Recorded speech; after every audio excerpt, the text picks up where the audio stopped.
میں اعظم خان آپ سے مخاطب ہوں اور آپ جانتے ہیں کہ میری ساری زندگی اور زندگی کا عمل ایک آئینے کی طرح آپ کے سامنے ماضی میں بھی رہا ہے، آج بھی ہے، اور آپ کل اور آج سے میرے آنے والے کل کا اندازہ لگا سکتے ہیں۔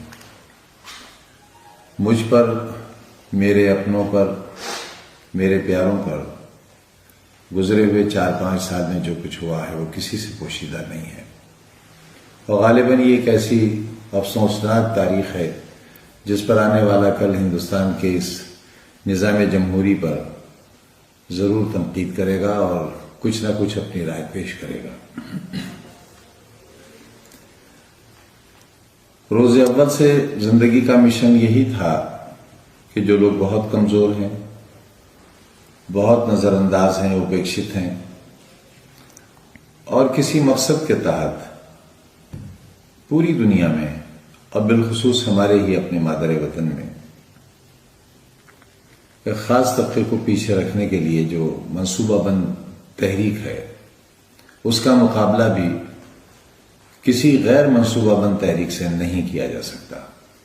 لازم تھا، لازم ہے، اور آنے والے وقت بھی شاید یہی اصول کامیابی سے گامزن ہوگا کہ ہم اپنی آنے والی کل کی نسلوں کے لیے کوئی ایسا نقشہ تیار کریں جن میں اگر ان کے لیے بہت آسانیاں نہ ہوں تو وہ سختیوں کو سہن کر سکیں اور ایک نارمل زندگی، ایک عام زندگی گزار سکیں۔ ہمارے بچوں کے اندر صلاحیتوں کی کوئی کمی نہیں ہے، انہیں موقع نہیں ملتا، خوبیوں کی کمی نہیں ہے، انہیں موقع نہیں ملتا، آگے بڑھنے کی حوصلے کی کمی نہیں ہے، انہیں موقع نہیں ملتا۔ یہ موقع ملے، ہم اس کے لیے کوشش کریں اور تعلیمی ادارے قائم کریں۔ میں ان تمام لوگوں سے، صاحب حیثیت لوگوں سے، صاحب اقتدار سے جو طاقت میں ہیں، چاہے وہ سیاسی طور پر ہوں، مالی طور پر ہوں، افسر ہوں، ریٹائرڈ ہوں، سروس میں ہوں، جو جذبہ رکھتے ہیں، لیکن وہ جذبہ جو صرف اپنی حد تک ہو، ڈرائنگ روم میں بیٹھ کر اس کو ڈسکس کر لینے کی حد تک، رائے دینے کی حد تک ہو، ایسی رائے سے قوموں کی تقدیر نہیں بنتی۔ قومیں تو بہت بڑی چیز ہیں، کسی قبیلے، کسی گھر اور کسی فرد کی تقدیر بھی نہیں بنتی۔ ارادہ کریں، اگر میرے جیسا کمزور آدمی اتنے بڑے مشن کو پائے تکمیل تک پہنچا سکتا ہے تو میری ہی پڑوس کے ضلع میں نہ جانے کتنے رئیس رہتے ہیں، میرے ملک میں، میرے پردیش میں نہ جانے کتنے لوگ دولت مند رہتے ہیں، نہ جانے کتنی ایسی آرگنائزیشنز ہیں جن کے پاس بہت وسائل ہیں لیکن ان کا صحیح استعمال نہیں ہے۔ یہاں تک کہ ہمارے زکوٰۃ کے پیسے کا صحیح استعمال نہیں ہے۔ اگر ہم اس پیسے کا استعمال اپنی دولت کا، اپنے اخراجات کا، اپنے دوست احباب پر خرچ کرنے کا، اپنے سیر و تفریح پر خرچ کرنے کا، اپنی شان و شوکت پر خرچ کرنے کا، اپنی رہائش پر خرچ کرنے کا، اپنی زندگی کی دیکھ بھال پر خرچ کرنے کا پیسہ اگر ایک حصہ بھی آنے والی نسل کو پڑھانے کے لیے خرچ کرنے لگیں تو یہ بڑی خدمت ہوگی۔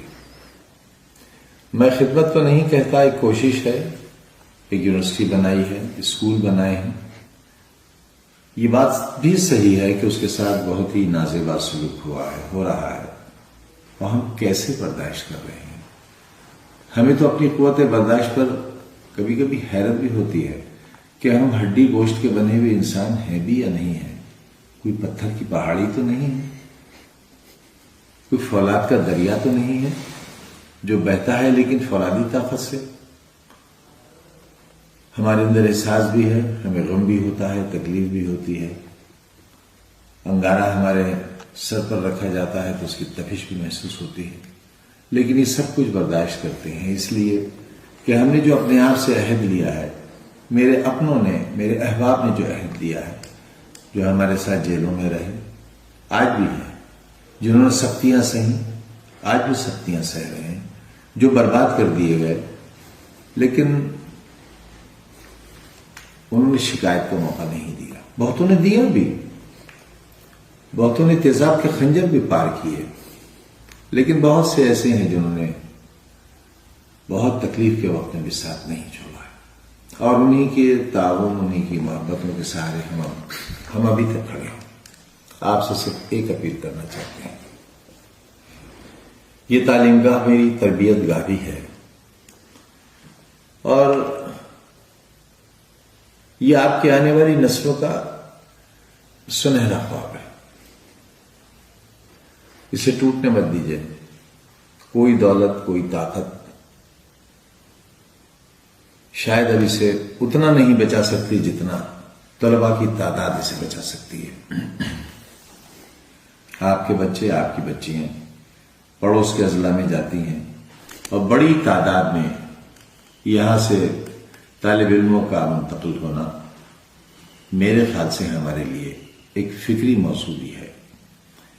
بچے ہمیشہ یہی چاہتے ہیں کہ ان کو باہر جانے کا موقع ملے، گھر سے نکلنے کا موقع ملے، لیکن وہ یہ نہیں جانتے کہ چند سالہ زندگی جو ان کی تعلیمی زندگی ہے وہ ان کی قبر تک بچنے والی زندگی پر بہت بھاری گزر سکتی ہے.